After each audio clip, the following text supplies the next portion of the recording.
Good afternoon, everybody. This is Lotus with the conversations, and this is episode 5, final episode for the Four Agreements of It's in a Book. And like I said, we're reading the Four Agreements. I kind of did that out of order, but that's okay. And this is the final episode for the Four Agreements, so I'm super excited about that. And then we're gonna move on to another book. Hopefully, I can find the paper hardback copy of the next book because I'm not sure if I'm going to be able to find it on the internet because it's kind of an obscure book, but it ties so well into the Four Agreements because it's about breaking generational curses and finding spirit in your own way and figuring out what your triggers are and stuff like that. So I'll do a whole intro on that book once I find it today, because today's goal is not only to finish this book, but also to tidy, organize, and get some stuff together for future It's in a Book episodes. So this is episode 5 of It's in a Book with Lotus. My name is Lotus. Yeah, I'm just sharing with you guys the book that has changed my life and is changing my life right before your eyes as we speak. And right now we are already on the 4th agreement. Okay, the first, let's just review what we went over so far in this series. So basically what this book is about is evaluating yourself and your personal perspective on how the world works for you. Unfortunately, the belief systems that we've subscribed to have all been based on what other people feel and other people think and the assumptions of other people. Okay? You are in control of your destiny. You are in control with the dialogue between you and your God, right? So we need to be laser focused on how we communicate with ourselves, our internal self-talk, those that we surround ourselves with, and those that we work for, etc., etc., etc. So how do we do that? The first agreement. First agreement is be impeccable with your word, which literally can change your entire life if you just take a minute and really think about the words that you are saying, how you are saying them, who you're saying them to, because gossip makes the world go round. And it keeps us humans in a perpetual state of hell because we are doubting ourselves. We are casting doubt on others. We're making other people feel insecure about things that they should not be insecure about. So it's our job to evaluate how we convey ourselves to the people around us, the people and even the animals and the plants around us. How do you speak to all of those things? The second agreement is not to take anything personally. There's a lot of people out here that aren't even thinking about what they're saying. They're just saying things off the cuff. Trust me, I'm one of those people. I'm one of those people that just be rapid firing dumb shit, excuse my language. And sometimes my mouth gets me in trouble because that person either took something I said off the cuff personally, or I struck a chord, which is also, I have to take responsibility for the words that I say, right? And then the third agreement is don't make any assumptions. So we can fantasize. The reason why we're at the top of the food chain is because of what's between these ears. The greatest imagination is within yourself. In the book and in the Toltec, they call that self-talk, that imagination, all those voices inside your head that are lying to you, telling the truth, you have to decipher who's right and who's wrong, and all this other stuff, is called the menote. Okay, it's 1,000 voices speaking to you at once, right? Now, if we make assumptions about things, there's a saying that says, "What does assuming do? Makes an ass out of me and you." So we don't want there to be any gray area. If you are impeccable with your word, you know exactly what you said, how you said it, and how you meant to say it, right? You don't take anything personally because you understand that people are going through things that you may not understand or may not be part of your dream of reality, right? And if you don't make any assumptions and you ask the questions for clarity, you need to be in a state of being the most precocious 5-year-old you've ever met before. Why? Why? Why? Why? What do you mean? What do you mean? What do you mean? What do you mean? What do you mean? You know what I mean? Just so that you can have clarity. If a person isn't patient enough to offer you clarity, then maybe it's okay to leave it in confusion, you know? Because you can't take it personally at that point. If they refuse to clarify, you can't take that personally. So that leads to our fourth agreement. The fourth agreement is always do your best, right? So there's just one more agreement, but it's the one that allows the other three to be deeply ingrained habits. The 4 agreements is about the action of the first 3. Always do your best.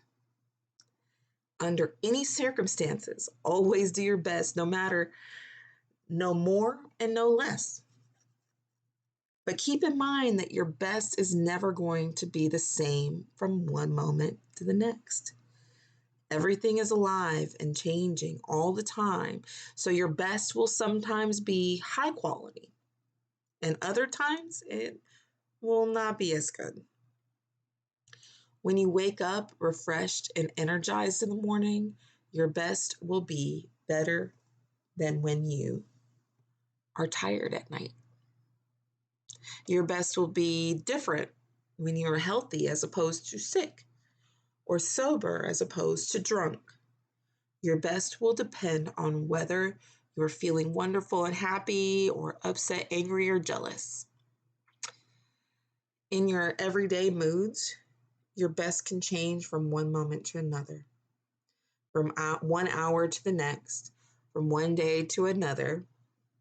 Your best will also change over time. As you build the habit of the 4 new agreements, your best will become better than it used to be. Regardless of the quality, keep doing your best, no more, no less, sorry. Regardless of the quality, keep doing your best, no more and no less than your best. Let me scroll down a little bit. Why is it doing that? Okay. If you try too hard to do more than your best, you'll spend more time and energy. That went too far. You'll spend more time and energy than is needed. In the end, your best will not be enough. When you overdo, you deplete your body and you go against yourself, and it will take you longer to accomplish your goal. But if you do less than your best, you subject yourself to frustration, self-judgment, guilt, and regrets. Just do your best in any circumstance in your life. It doesn't matter if you are sick or tired. If you always do your best, there's no way you can judge yourself. And if you don't judge yourself, there's no way that you're going to suffer from guilt, blame, and self-punishment.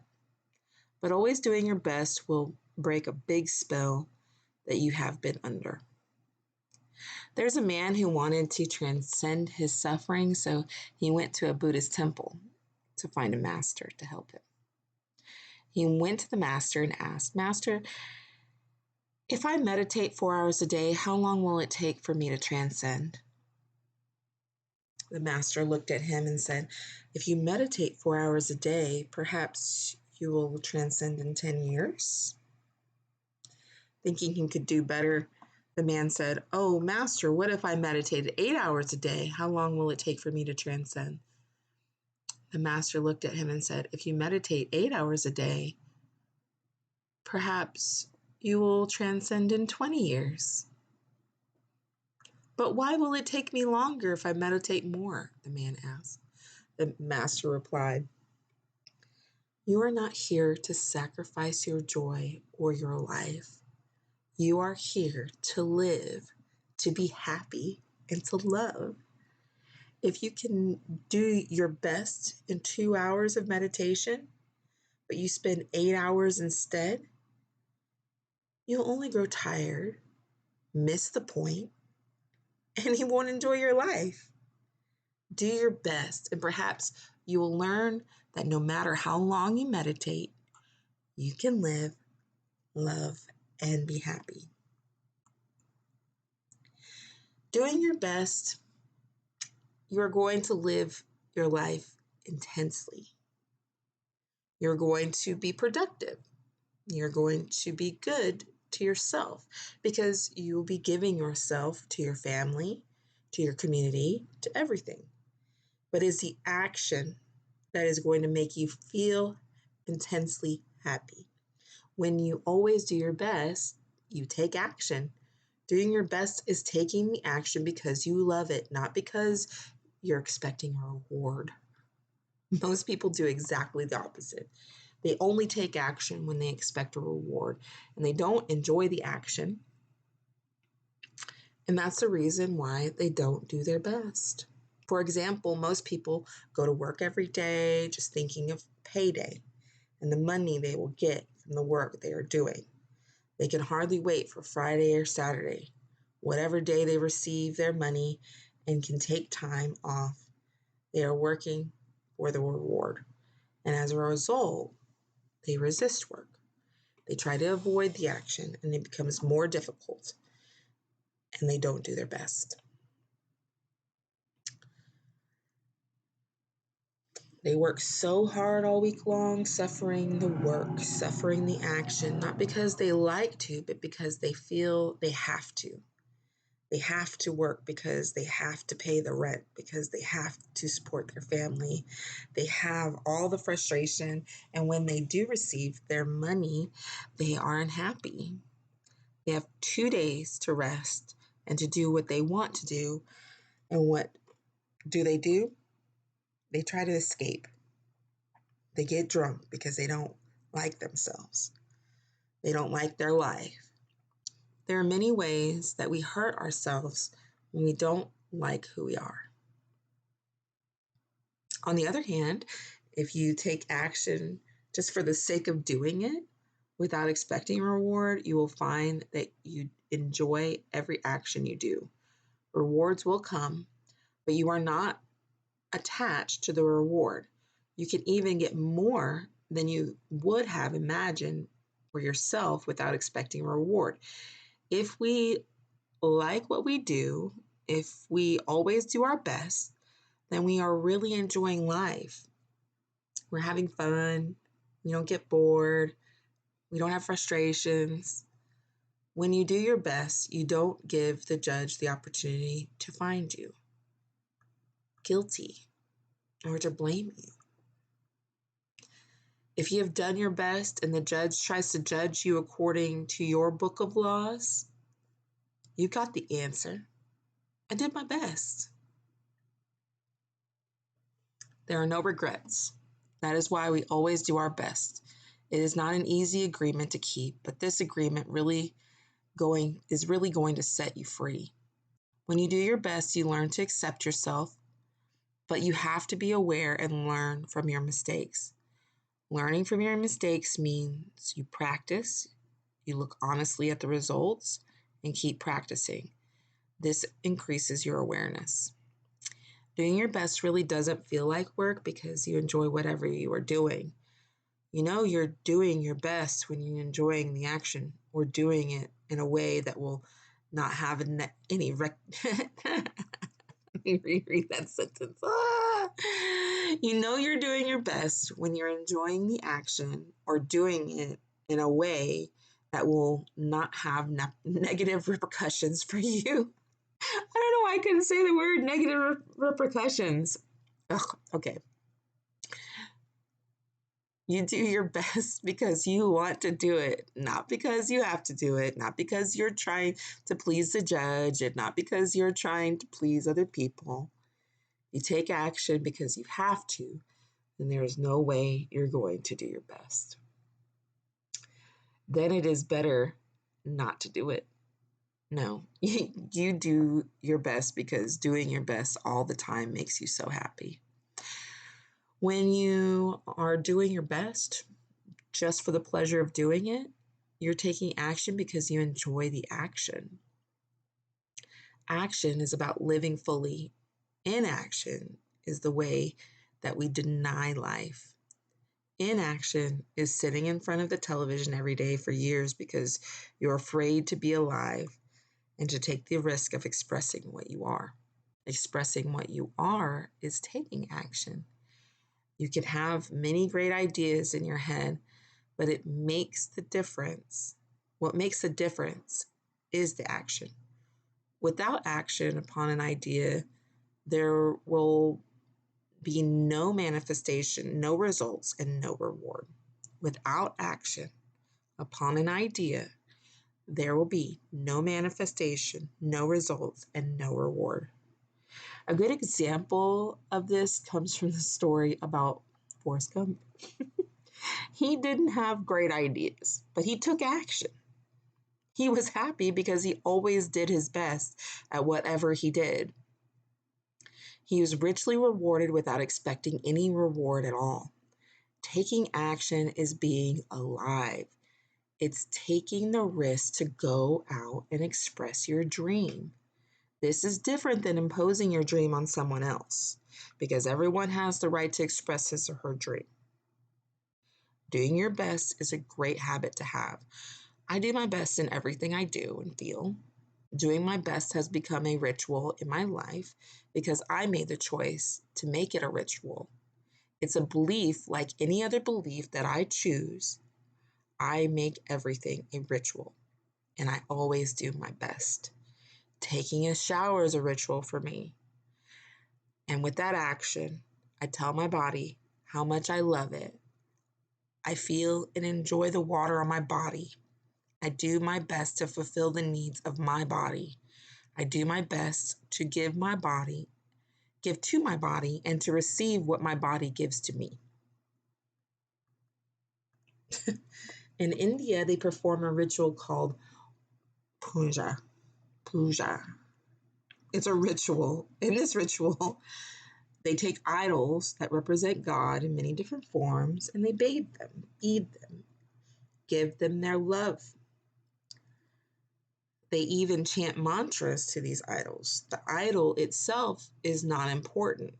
What is important is the way they perform the ritual, the way they say, I love you, God. God is life. God is life in action. The best way to say, I love you, God, is to live your life doing your best. The best way to say, thank you, God, is by letting go of the past and living in the present moment, right here and right now. Whatever life takes away from you, let it go. When you surrender and let go of the past, you allow yourself to be allow yourself to be fully alive in the moment. Letting go of the past means you can enjoy the dream that is happening right now. If you live in a past dream, you don't enjoy what is happening right now because you will always wish it to be different than it is. There's no time to miss anyone or anything because you are alive. Not enjoying what is happening right now is living in the past and being only half alive. This leads to self-pity, suffering, and tears. You were born with the right to be happy. You were born with the right to love, to enjoy, and to share your love. You are alive, so take your life and enjoy it. Don't resist life passing through you because that is God passing through you. Don't resist life passing through you because that is God passing through you. Just your existence proves the existence of God. Your existence proves the existence of life and energy. We don't need to know or prove anything. Just be. To take a risk and enjoy your life. That's all that matters. Say no when you want to say no. Say yes when you want to say yes. You have the right to be you. You can only be you when you do your best. When you don't do your best, you are denying yourself the right to be you. That's a seed that you should really nurture in your mind. You don't need knowledge or great philosophical concepts. You don't need the acceptance of others. You express your own divinity by being alive and by loving yourself and others. It's an expression of God to say, hey, I love you. The first three agreements will only work if you do your best. Don't expect that you will always be able to be impeccable with your word. Your routine habits are too strong and firmly rooted in your mind, but you can do your best.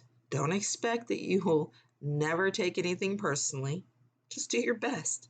Don't expect that you will never make another assumption, but you can certainly do your best. By doing your best, the habits of misusing your word and taking things personally and making assumptions will become weaker and less frequent with time. You don't need to judge yourself, feel guilty, or punish yourself if you can't keep these agreements. If you're doing your best, you will feel good about yourself, even if you still make assumptions, still take things personally, and still aren't impeccable with your word. If you do your best always, over and over again, you will become a master of transformation. Practice makes the master. By doing your best, you become a master.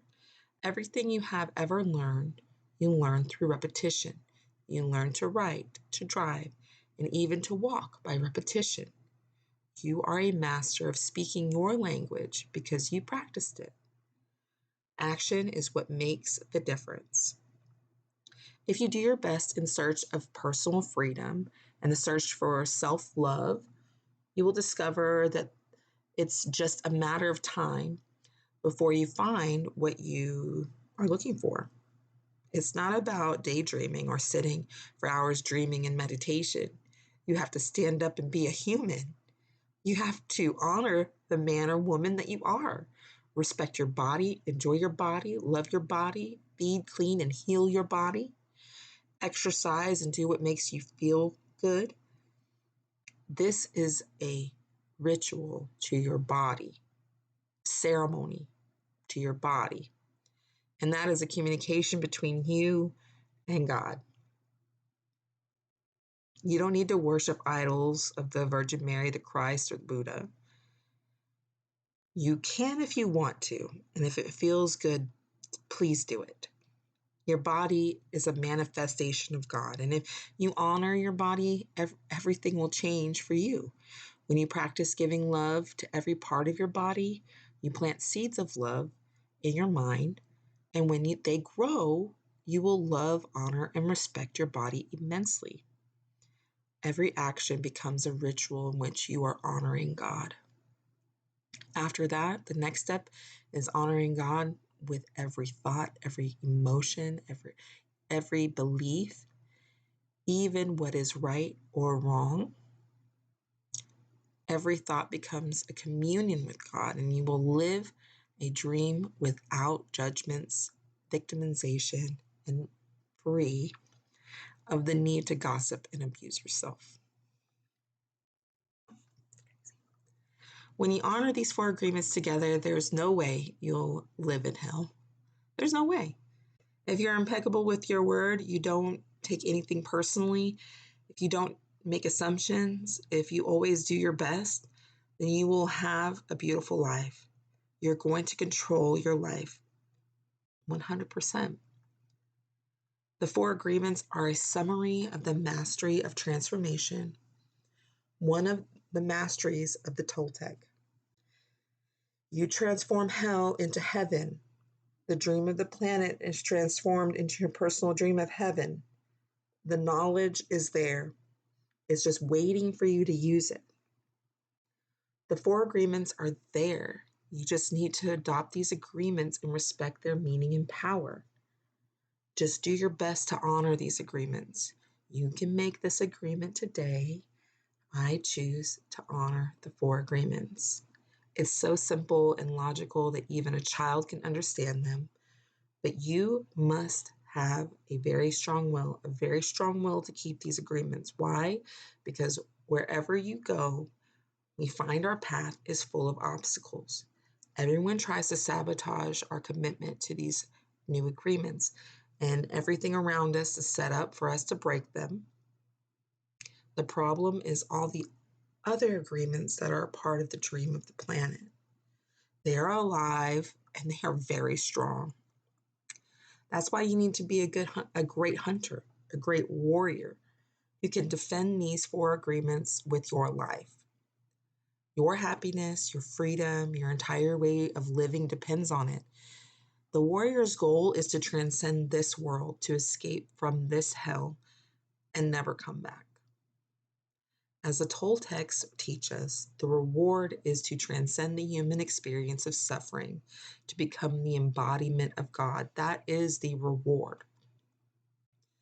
We really need to use every bit of power we have to succeed in keeping these agreements. I didn't expect that I could do it at first. I've fallen many times, but I stood up and I kept going, and I fell again and I kept going. I didn't feel sorry for myself. There was no way that I felt sorry for myself. I said, if I fall, I'm strong enough, I'm intelligent enough, and I can do it. I stood up and I kept going. I fell and I kept going and going. And each time it became easier and easier. Yet in the beginning, it was so hard, so difficult. So if you fall, do not judge. Do not give your judge the satisfaction of turning you into a victim. No, be tough with yourself. Stand up and make the agreement again. Okay, I broke my agreement to be impeccable with my word. I will start all over again today. I'm going to keep the four agreements just for today. Today, I will be impeccable with my word.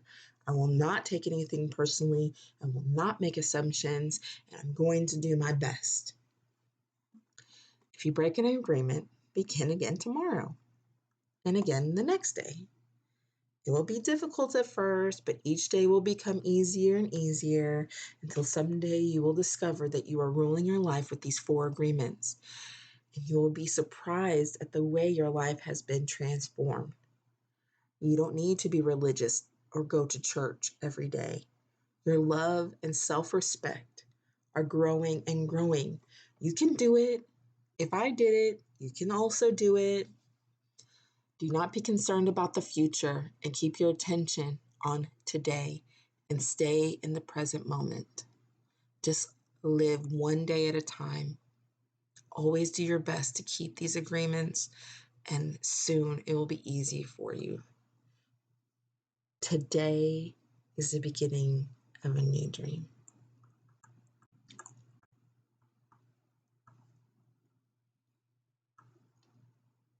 All right. So typically I just stop there.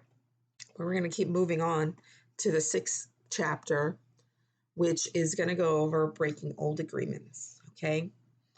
I just want to power through. So breaking old agreements. Everyone talks about freedom all around the world. Different people, different races, different countries are fighting for freedom. But what is freedom? In America, we speak of living in a free country. But are we really free? Are we free to be who we really are?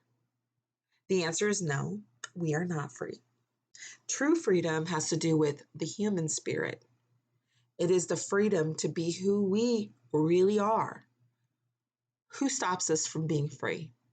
We blame the government. We blame the weather. We blame our parents.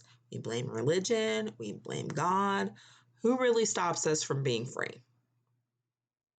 We stop ourselves. What does it really mean to be free? Sometimes we get married and we say we lose our freedom.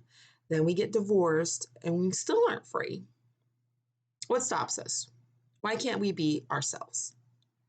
We have memories of long ago when we used to be free and we loved being free, but we have forgotten what freedom really means. If we see a child who is 2 or 3, perhaps 4 years old, we find a free human. Why is this human free? Because this human does whatever he or she wants to do. The human is completely wild, just like a flower, a tree, or an animal that has not been domesticated. Wild. But if we observe humans who are 2 years old, we find that most of the time these humans have a big smile on their face and they're having fun. They're exploring the world. They're not afraid to play. They are afraid when they are hurt, when they're hungry, and when some of their needs aren't met. But they don't worry about the past, don't care about the future, and only live in the present moment. Very young children are not afraid to express what they feel. They are so loving, and that if they perceive love, they melt into love. They are not afraid to love at all. That is the description of a normal human being. As children, we are not afraid of the future or ashamed of the past. Our normal human tendency is to enjoy life, to play, to explore, to be happy, and to love. But what happened with the adult human? Why are we so different? Why are we not wild?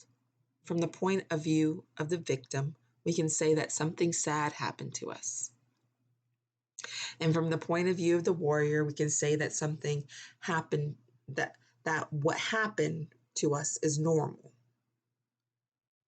What has happened is that we have the book of law, the big judge, and the victim who rule our lives. We are no longer free because the judge, the victim, and the belief system don't allow us to be who we really are. Once our minds have been programmed with all that garbage, we're no longer happy. This chain of training from human to human, from generation to generation, is perfectly normal in human society. We don't need to blame your parents for teaching you to be like them. What else could they have taught you? What else could they teach you but what they know? They did the best they could. And if they abused you, it was due to their own domestication, their own fears, their own beliefs. They had no control over the programming they received, so they couldn't have behaved any differently.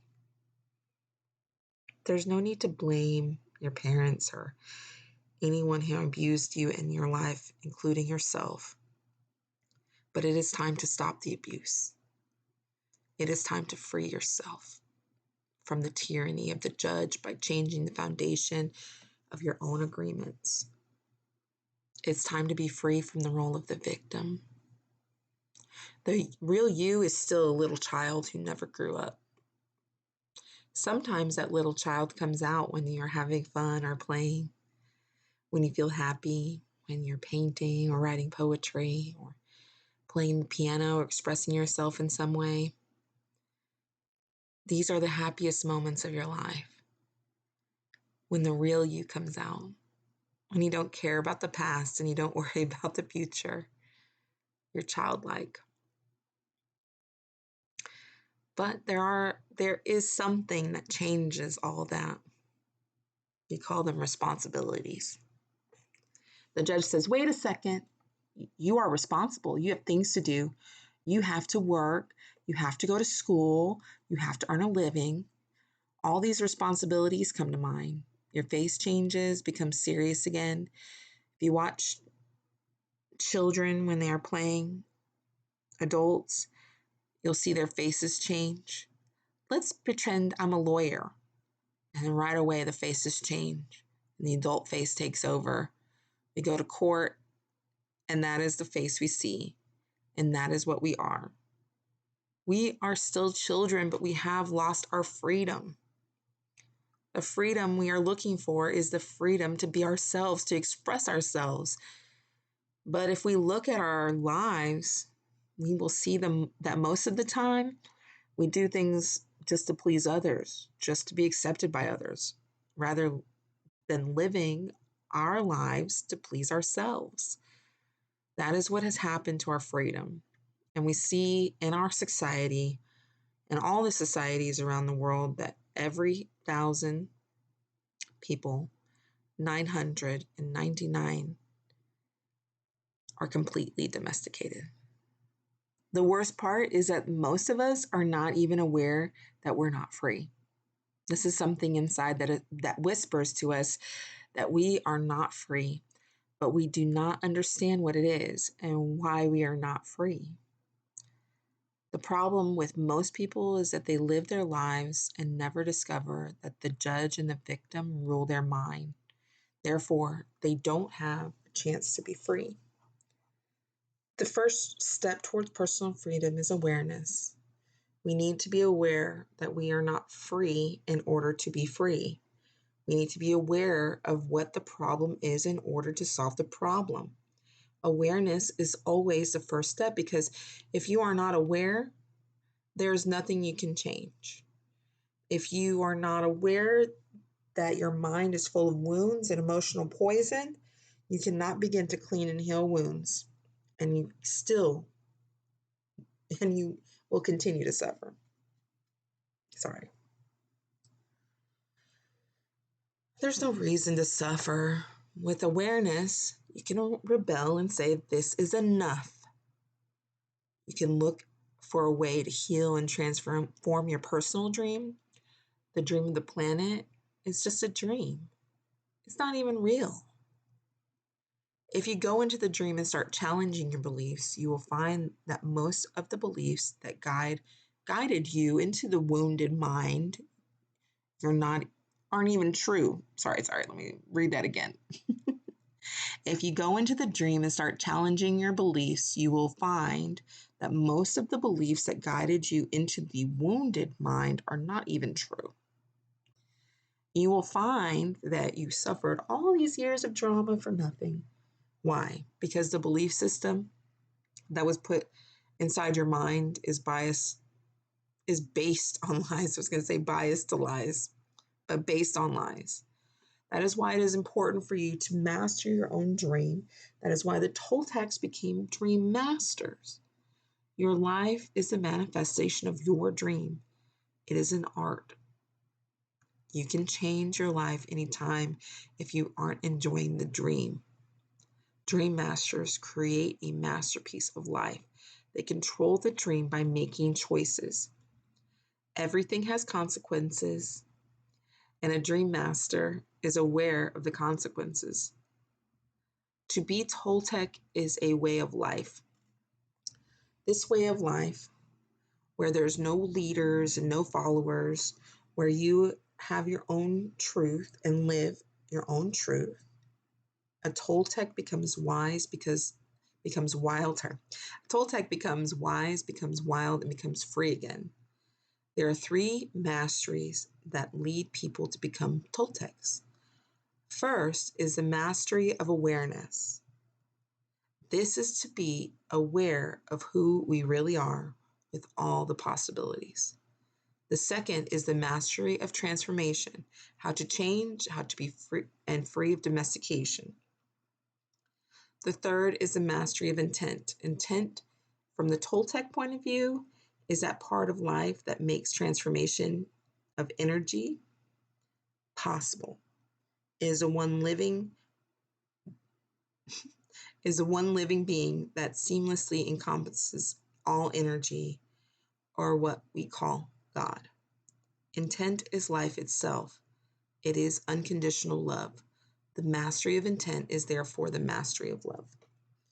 When we talk about the Toltec path of freedom, we find that they have an entire map for breaking free of domestication. They compare the judge, the victim, and the belief system to a parasite that invades the human mind. From the Toltec point of view, all humans are domesticated, who are domesticated, are sick. They are sick because there is a parasite that controls the mind and controls the brain. The food for the parasite is the negative emotions that come from fear. If we look at the description of a parasite, we find that a parasite is a living being who lives off other living beings, sucking their energy without any useful contribution in return, and hurting their host little by little. The judge, the victim, and the belief system fits this description very well. Together, they comprise a living being made of psychic or emotional energy, and that energy is alive. Of course, it is not material energy, but neither are emotions material energy.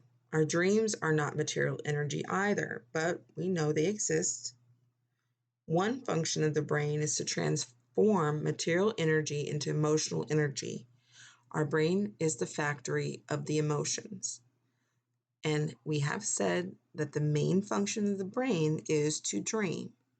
The Toltecs believe that the parasite, the judge, the victim, and the belief system, has control of your mind. It controls your personal dream.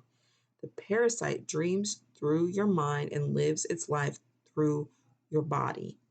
It survives on the emotions that come from fear and thrives on drama and suffering.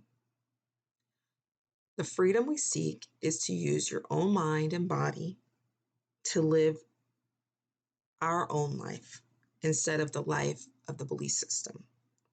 When we discover that the mind is controlled by the judge and the victim, and the real us is in the corner, we have two choices.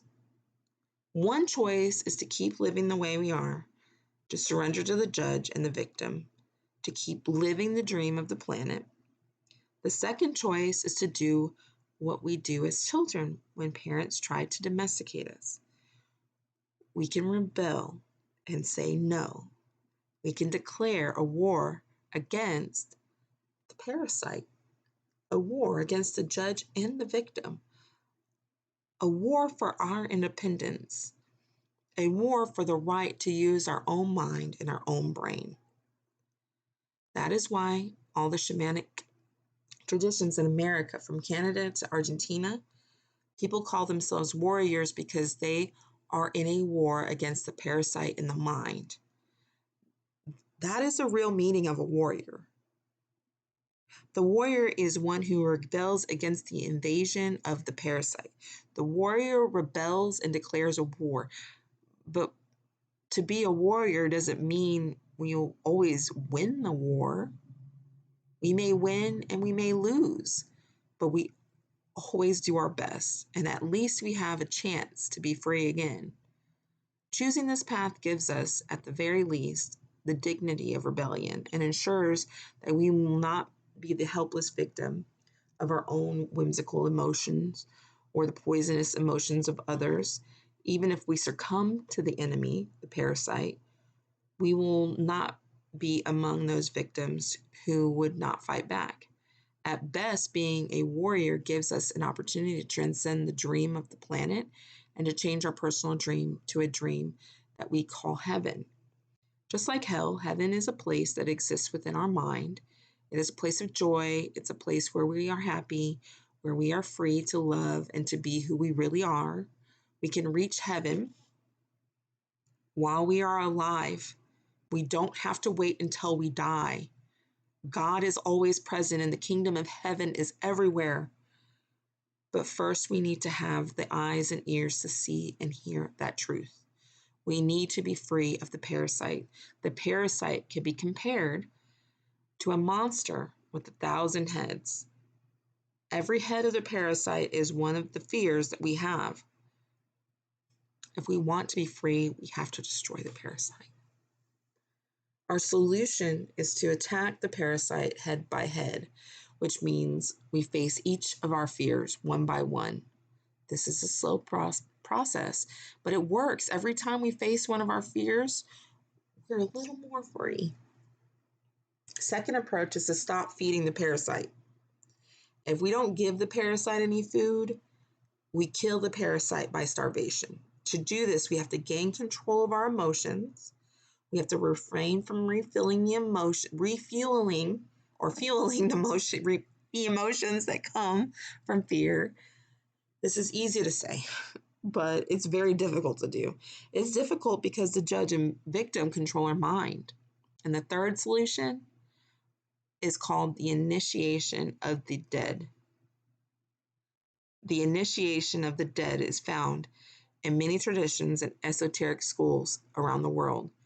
We find it in Egypt, India, Greece, and America. This is a symbolic death which kills the parasite without harming our physical body. When we die symbolically, the parasite has to die. This is faster than the first two solutions, but is even more difficult to do. We need a great deal of courage to face the angel of death. We need to be very strong. Let's take a closer look at each of these solutions, okay? The art of transformation. The dream of the second attention. We have learned that the dream we are living now is a result of the outside dream hooking our attention and feeding you all of your beliefs. The process of domestication can be called the dream of the first attention because it was how your attention was used for the first time to create your first dream of your life. One way to change your beliefs is to focus your attention on all of those agreements and beliefs and change the agreements with yourself. In doing this, you are using your attention for the second time, thus creating the dream of the second attention or the new dream. The difference is that you are no longer innocent. When you're a child, was not true. You didn't have a choice, but you are no longer a child. Now it's up to you to choose what to believe and what not to believe. You can choose to believe in anything, and that includes believing in yourself. The first step is become aware of the fog that is in your mind. You must become aware that you are dreaming all the time. Only with awareness do you have the possibility of transforming your dream. If you have the awareness that the whole drama of your life is a result of what you believe and what you believe is not real, then you can begin to change it. However, to really change your beliefs, you need to focus your attention on what it is that you want to change. You have to know which agreements you want to change before you can change them. So the next step is to develop awareness of all the self-limiting, fear-based beliefs that make you unhappy. You can take an inventory of all that you believe, all the agreements, and through this process, you begin the transformation. The Toltecs called this the art of transformation, and it's a whole mastery. You achieve the mastery of transformation by changing the fear-based agreements that make you suffer and reprogramming your own mind in your own way.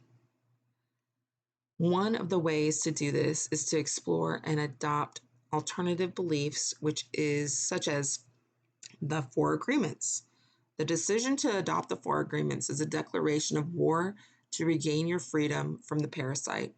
The Four Agreements offer the possibility of ending the emotional pain, which can open the door for you to enjoy your life and begin a new dream. It is up to you to explore the possibilities of your dream if you are interested.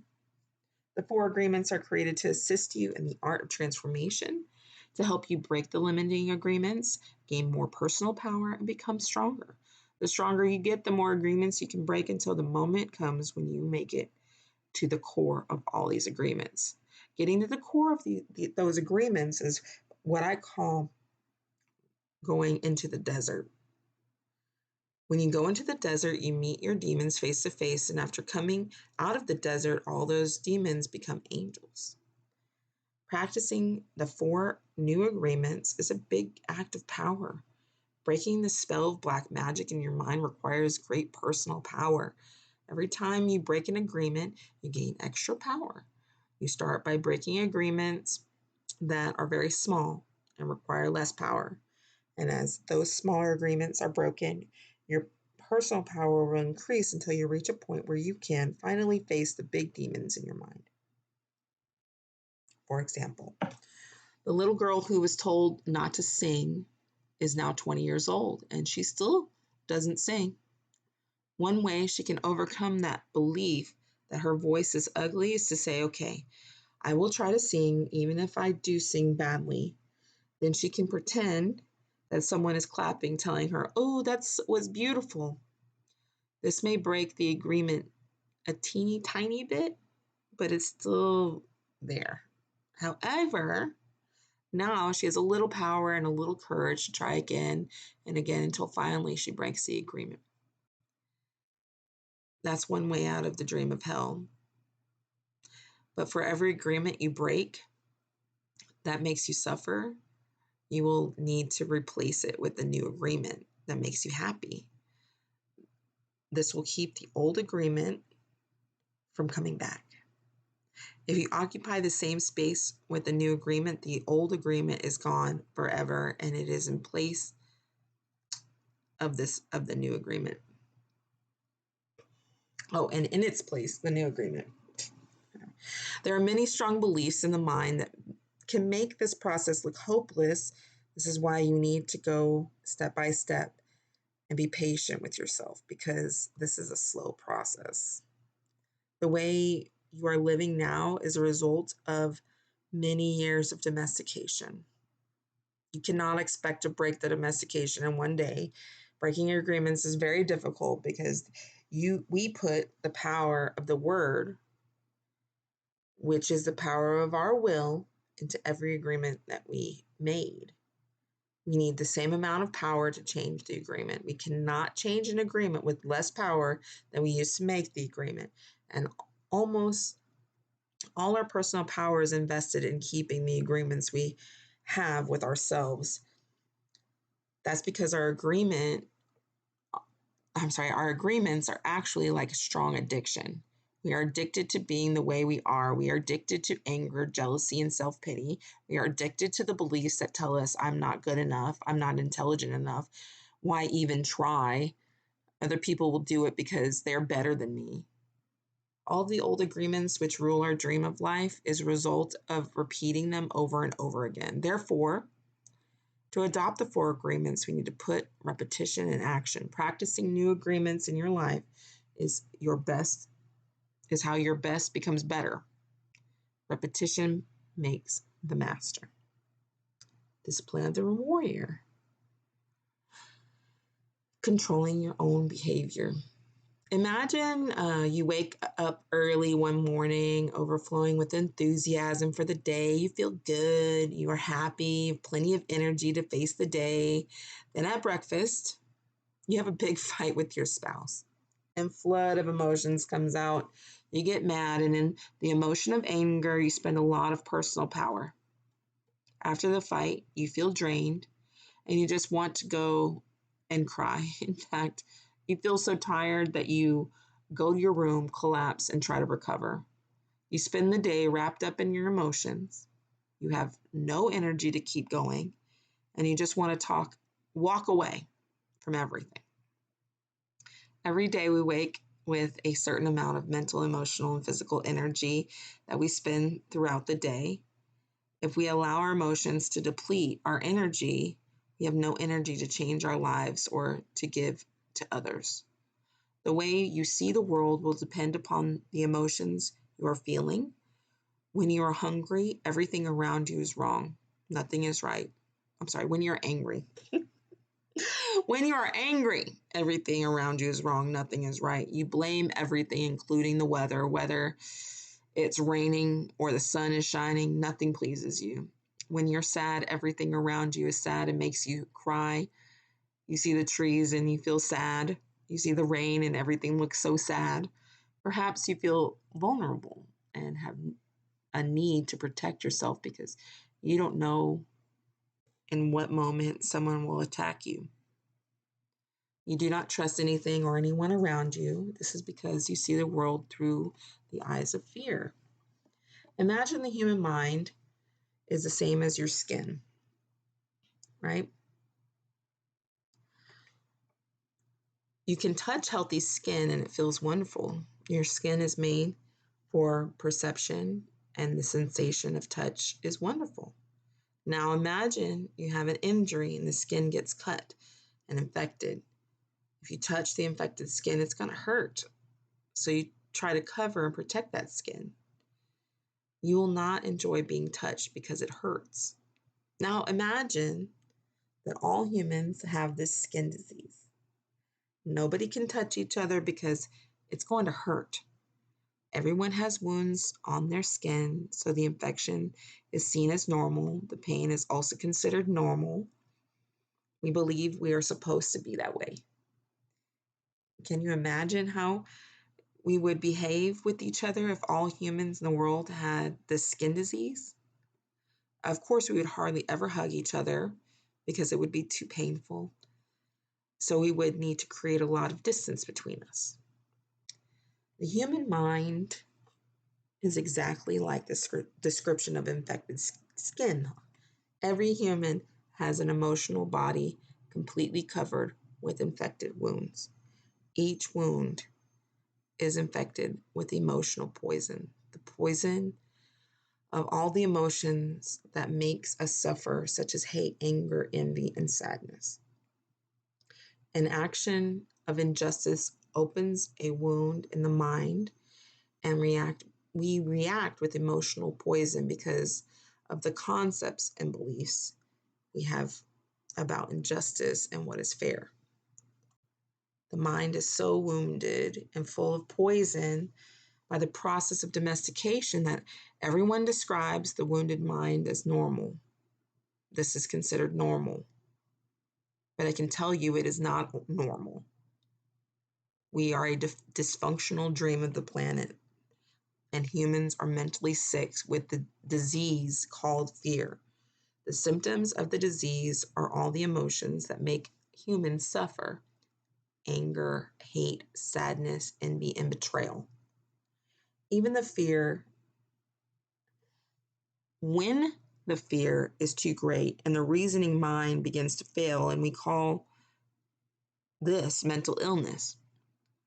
Psychotic behavior occurs when the mind is so frightened that the wound's so painful,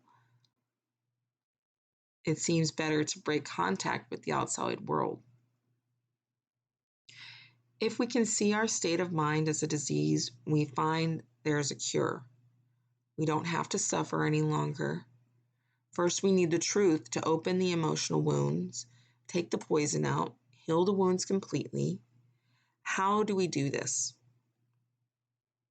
We must forgive those we feel have wronged us, not because they deserve to be forgiven, but because we love ourselves so much that we don't want to keep paying for the injustice.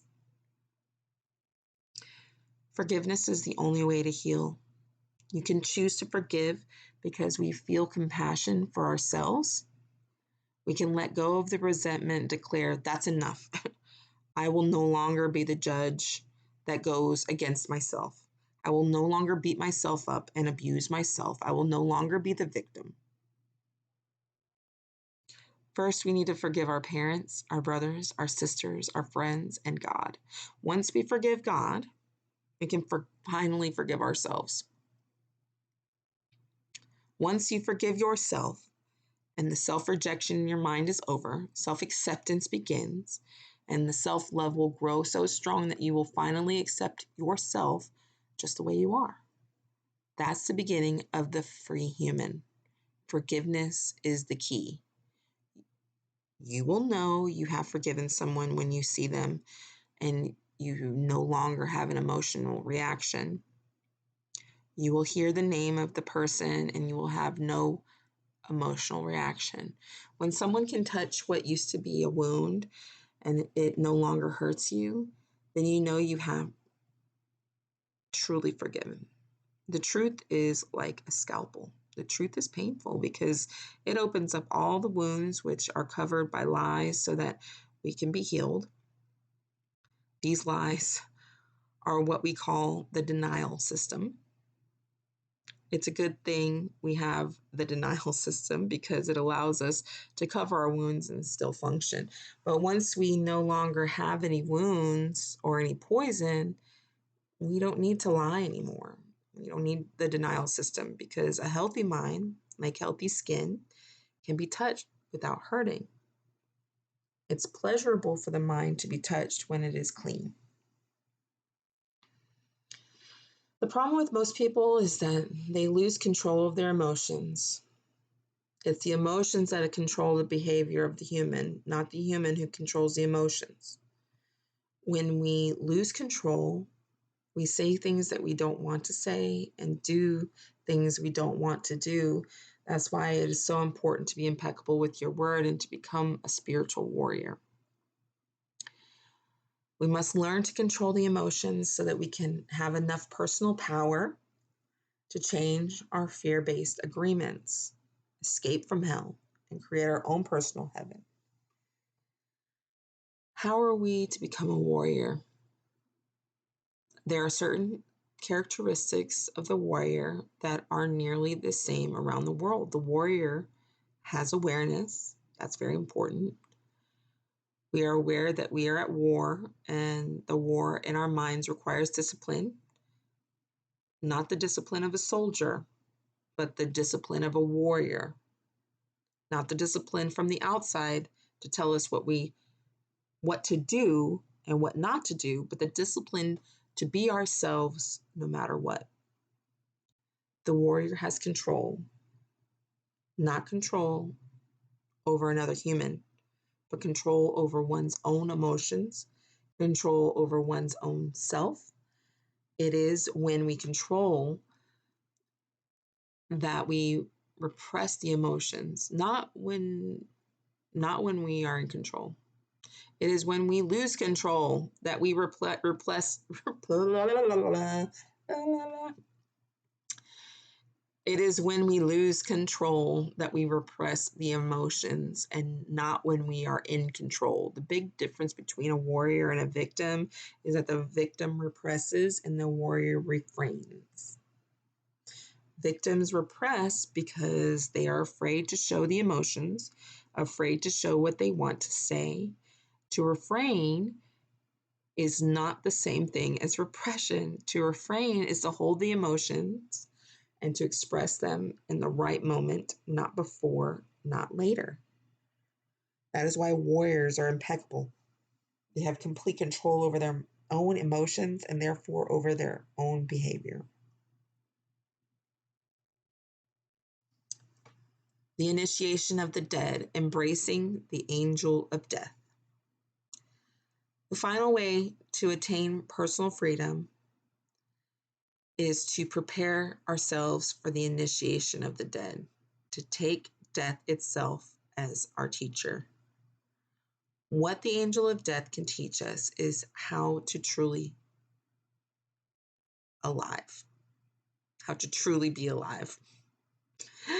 What the angel of death can teach us is how to truly be alive. We become aware that we can die at any moment. We have just the present to be alive. The truth is that we don't know if we're going to die tomorrow. Who knows? We have the idea that we have many years in the future, but do we? If we go to the hospital and the doctor tells us that we have 1 week to live, what are you going to do? As we have said before, we have two choices. One is to suffer because we're going to die and to tell everyone. poor me, I'm going to die, and really create huge drama. The other choice is to use every moment to be happy, to do what we really enjoy doing. If we only have 1 week to live, let's enjoy life. Let's be alive. We can say, I'm going to be myself. No longer am I going to run my life trying to please other people. No longer am I going to be afraid of what they think about me. What do I care what others think? I'm going to die in 1 week. I'm going to be myself. The angel of death can teach us to live every day as if it is the last day of our lives, as if there are as if there may be no tomorrow. We can begin each day by saying, I'm awake. I see the sun. I'm going to give my gratitude to the sun and everything and everyone because I am still alive. One day, one more day to be myself. That is the way I see life. That is what the angel of death taught me, to be completely open, to know that there is nothing to be afraid of. And of course, I treat people I love with love because this may be the last day I can tell you how much I love you. I don't know if I'm going to see you again, so I don't want to fight with you. What if I had a big fight with you and I told you all those emotional poisons that I have against you and die tomorrow? Oops. Oh my God, the judge will get me so sad. And I'll feel guilty for everything that I told you. I will even feel guilty for not telling you how much I love you. The love that makes me happy is a love that I can share with you. Why do I need to deny that I love you? It is not important if you love me back. I may die tomorrow and you may die tomorrow. What makes me happy now is to let you know how much I love you. You can live your life this way. By doing so, you prepare yourself for the initiation of death. What is going to happen in the initiation of death is the old dream that you have in your mind is going to die forever. Yes, you are going to have memories of the parasite, to judge the victim and what you used to believe, but the parasite will be dead. That is what's going to die in the initiation of death, the parasite. It's not easy to go for the initiation of death because the judge and victim will fight with everything they have. They don't want to die. And we feel we are the ones who are going to die, and we're afraid of this death. When we live the dream of the planet, it is as if we are already dead. Whoever survives the initiation of the dead receives the most wonderful gift, the resurrection. To receive the resurrection is to arise from the dead, to be alive, to be ourselves again. The resurrection is to be like a child, to be wild and free, but with a difference. The difference is that we have the freedom with wisdom instead of innocence. We are able to break our domestication, become free again, and heal our mind. We suffer to the angel of death. We surrender to the angel of death, knowing that the parasite will die and will still be alive with a healthy mind and perfect reason. Then we are free to use our own mind and run our own life. That is what, in the Toltec way, the angel of death teaches us. The angel of death comes to us and says, you see everything that exists here is mine. It is not yours. Your house, your spouse, your children, your car, your career, your money, everything is mine, and I can take it away when I want to. But for now, you can use it. If we surrender to the angel of death, we will be happy forever and ever. Why? Because the angel of death takes the past away in order to make it possible for life to continue. For every moment in that is past, the angel of death keeps taking the part that is dead, and we keep living in the present. The parasite wants us to carry the past with us, and that makes us so heavy to be alive. When we try to live in the past, how can we enjoy the present? When we dream of the future, why must we carry the burdens of the past? When are we going to live in the present? That is what the angel of death teaches us to do.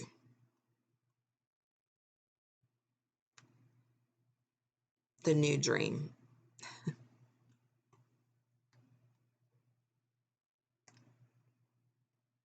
I want you to forget everything you have learned in your whole life. This is the beginning of the new understanding, a new dream. The dream you are living is your creation. It is your perception of reality that you can change at any time. You have the power to create hell, and you have the power to create heaven. Why not dream a different dream? Why not use your mind and your imagination and your emotions to dream heaven? Just use your imagination. A tremendous thing will happen. Imagine that you have the ability to see the world with different eyes whenever you choose. Each time you open your eyes, you see the world around you in a different way. Close your eyes now, and then open them and look outside. What you will see is love coming out of the trees, love coming out of the sky, love coming out of the light. You will perceive love from everything around you. This is the state of bliss. You perceive love directly from everything, including yourself and other humans. Even humans are sad or angry. Behind those feelings, you can see that they are also sending love. Using your imagination and your new eyes of perception, I want you to see yourself living a new life, a new dream, a life where you don't need to justify your existence and you're free to be who you really are. Imagine that you have permission to be happy, to really enjoy your life. Your life is free of conflict with yourself and with others. Imagine living your life without fear of expressing your dreams, what you want, what you don't want, and when you want it. You're free to change your life the way you really want to. You are not afraid to ask for what you need, to say yes or no to anything anymore. Imagine living your life without the fear of being judged by others.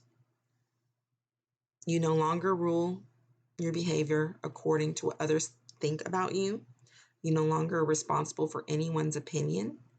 You have no need to control anyone, and no one controls you either. Imagine living your life without judging others.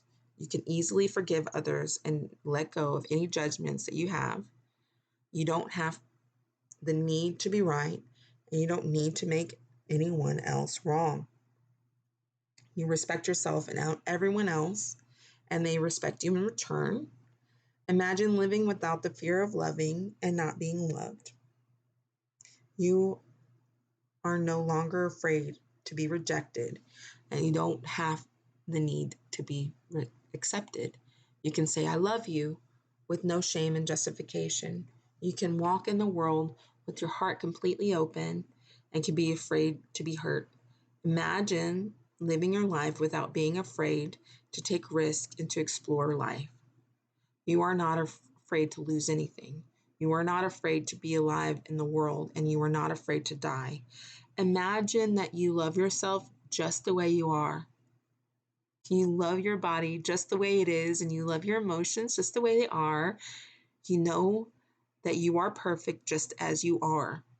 The reason I ask you to imagine these things is because they are all entirely possible. You can live in a state of grace, a state of bliss, the dream of heaven. And in order to experience this dream, you must first understand what it is. Only love has the ability to put you in the state of bliss. Being in bliss is like being in love. Being in love is like being in bliss. You are floating on the clouds. You are perceiving love wherever you go. It's entirely possible to live this way all the time. It is possible because others have done it, and they're no different than you. They live in bliss because they have changed their agreements and are dreaming a different dream. Once you feel what it means to live in a state of bliss, you will love it. You'll know that heaven on earth is truth, that heaven truly exists. Once you know that heaven exists, once you know it is possible to stay there, it is up to you to make the effort to do it. 2,000 years ago, Jesus told us about the kingdom of heaven and the kingdom of love, but hardly anyone was ready to hear this. They said, "What are you talking about? My heart is empty. I don't feel the love that you're talking about. I don't feel the peace that you have. You don't have to do this." Just imagine that his message of love is possible, and you will find that it is yours. The world is a very beautiful and wonderful place. Life can be very easy when love is your way of life. The world is a very beautiful and wonderful place. Life can be very easy when love is your way of life. You can be loving all the time. This is your choice. You may not have a reason to love, but you can love because to love makes you so happy. Love in action only produces happiness. Love will give you inner peace. It will change your perception of everything. You can see everything with the eyes of love. You can be aware that there is love all around you when you live this way. There's no longer a fog in your mind. The Minolte has gone on permanent vacation. This is what humans have been seeking for centuries, for thousands of years, and we have been searching for happiness. Happiness is the lost paradise. Humans have worked so hard to reach this point, and this is part of the evolution of the mind. This is the future of humanity. This way of life is possible, and it's in your hands. Moses called it the promised land. Buddha called it nirvana. Jesus called it heaven. And the Toltecs call it a new dream. Unfortunately, your identity is mixed with the dream of the planet. All of your beliefs and agreements are there in the fog. You feel the presence of the parasite and you believe it is you. It makes it difficult to let go, to release the parasite and create the space to experience love. You are attached to the judge, attached to the victim. Suffering makes you feel safe because you know it so well. But there really is no reason to suffer. The only reason you suffer is because you choose to suffer. If you look at your life, you will find many excuses to suffer, but a good reason to suffer, you will not find. The same is true for happiness. The only reason you are happy is because you choose to be happy. Happiness is a choice, and so is suffering. Maybe we cannot escape from the destiny of the human, but we have a choice to suffer our destiny or to enjoy our destiny, to suffer or to love and be happy, to live in hell or to live in heaven. My choice is to live in heaven. What's yours? All right.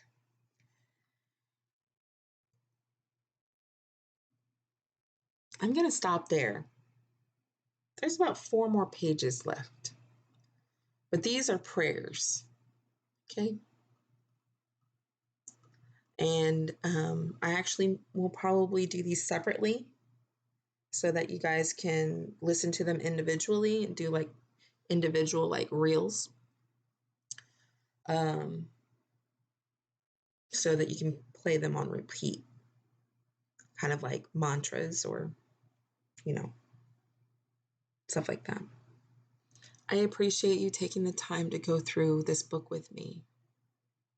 I hope you choose heaven, to create heaven in your life and dig yourself out of hell.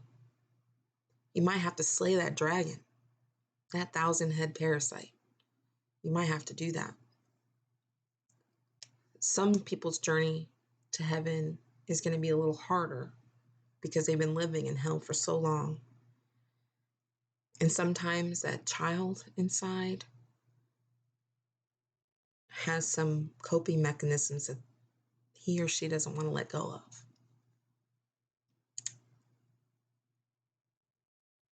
I am so blessed. If this was my last day on this earth, I don't think that I would be ready. I know that I wouldn't be ready. There's so many people that I would want to tell how much I love them.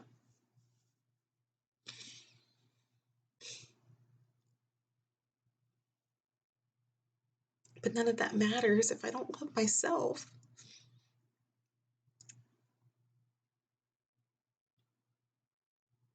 I've contributed to this vision, this dream of hell for so long, for so many people. I know I shouldn't feel ashamed. It's part of the journey for me to get to this spot right now. But those are parts of my parasite that I have to overcome, is the immense amount of shame.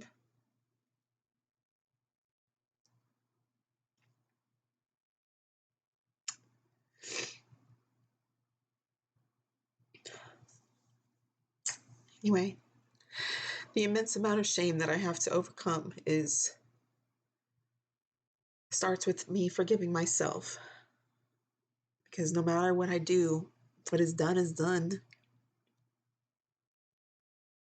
What's done is done.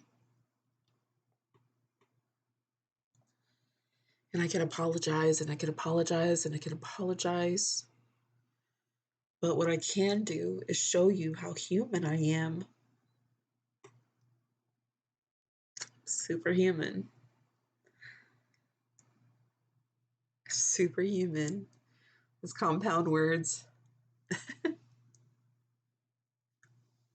So let's rewrite this new dream. Let's rewrite it. If today was my last day, I'm going to live my life as if today is my last day. I love you. I hope you love you too. If you don't even love you, at least love the God in you and love that God has given you this opportunity to rewrite your dream. I appreciate you guys sitting and reading this book with me. It's been In a Book with Lotus. Have a good day.